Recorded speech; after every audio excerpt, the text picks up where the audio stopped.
টুনটুনের বয়স ৪ বছর। সে থাকে এক সুন্দর গ্রামে। গ্রামের নাম ফুলবাড়ি। সকালে ঘুম ভাঙতেই টুনটুন বলে, মা মা, মুরগি ডাকছে কুকুরুকু। মা হেসে বলেন, ওটা মোরগ বাবা। টুনটুন হেসে বলে, মোরগও তো মুরগি। বাবা তখন উঠোনে বসে চা খাচ্ছেন। টুনটুন দৌড়ে গিয়ে বাবার চায়ের কাপ ধরতে গিয়ে বলে, বাবা, আমি বড় হলে চা খাবো। বাবা হাসতে হাসতে বলেন, তুমি এখন দুধ খাও, তাতেই বড় হবে। গ্রামে তখন গরু হাঁটছে, হাঁস পুকুরে সাঁতার কাটছে।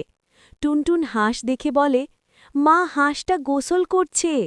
মা বলেন, হাঁস সবসময় গোসল করে। টুনটুন হঠাৎ কাদায় পা দিয়ে পড়ে যায়। মুখে কাদা, জামায় কাদা। সে আয়নার দিকে তাকিয়ে বলে, আমি এখন ভূত। মা বাবা দুজনেই হেসে ওঠেন। মা টুনটুনকে কোলে নিয়ে বলেন, আমাদের টুনটুন সবচেয়ে মিষ্টি ভূত। গ্রামের সকালটা হাসিতে ভরে যায়।